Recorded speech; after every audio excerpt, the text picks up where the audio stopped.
So I've always wanted to get some of the details documented for the Bokken and the Jo, and I wanted to use this short video to show the etiquette of the Bokken, especially for those that are practicing at home with self-sheltering during the coronavirus pandemic. I want to show the handling as well as the etiquette. And just some basics that'll get you started so you can go into your sabori. Keep in mind that this is a mindful practice, so everything I show you will be for mindfulness, for settling, breathing that we do, bringing the breathing into the practice, okay? So I'm going to grab a Bokken from over here. I'll show you how to bow in with it.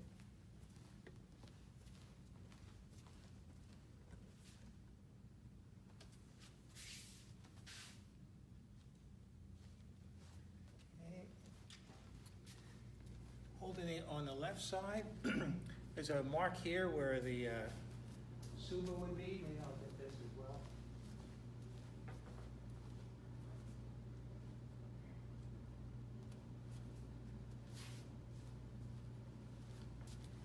So suba is the guard, okay? And then you have the saya, which is the scabbard, okay?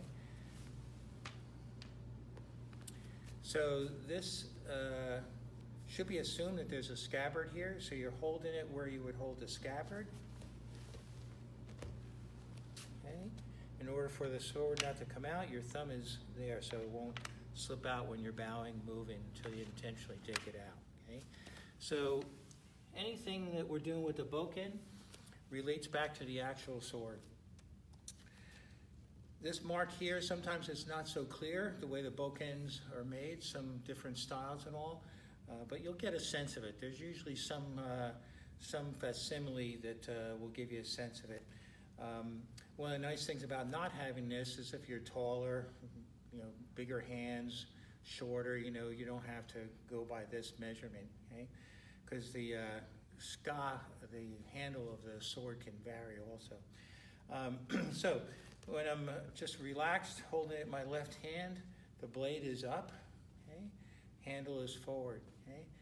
More relaxed is to switch it to my right hand, and my hand goes on my own hand. And now the blade is down, the tip is forward, the kasaki is the tip, and the handle is to the back. Okay. This is most relaxed when you're moving around the dojo with your ken.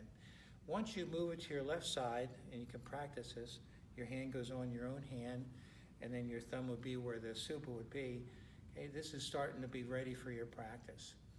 When you're starting to go down into seiza, you would put it to your left hip and go down, or if you're going to start your draw, you put it on your left hip in order to draw out. Okay, so it all goes back to the actual sword. Okay. I'd pass it to this side. Okay. If I had the seigyo open, the seigyo is the cord. This would all be gathered up. This is the most peaceful way of presenting yourself in the dojo with the sword. Once it goes to the other side, okay, you're showing you're getting ready for practice. Then by the time the cord is adhered to your himo for the hakama and all, then the sword is at your hip, so you're ready for the training. Okay? So then initially, when you take a weapon off the rack, or if you're taking it out and you move to where you're going to practice, the proper bow would be from this position. Okay? So again, the hilt is forward, blade is up, the curve is up. Okay? You'll bring it out in front of you.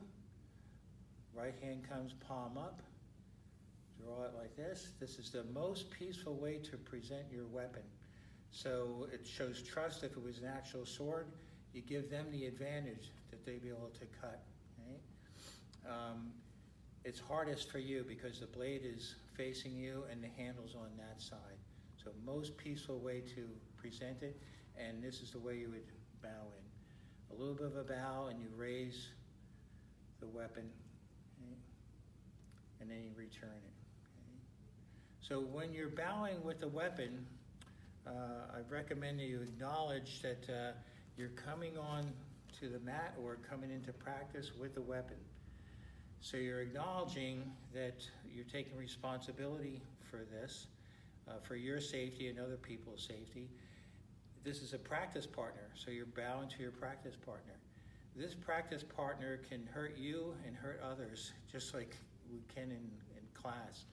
So you're being mindful and present to respectfully bow to the partner, acknowledging that you're bringing a weapon into the practice, okay? And if you're in the dojo, you're actually acknowledging that I'm taking responsibility for bringing the weapon into the practice, okay?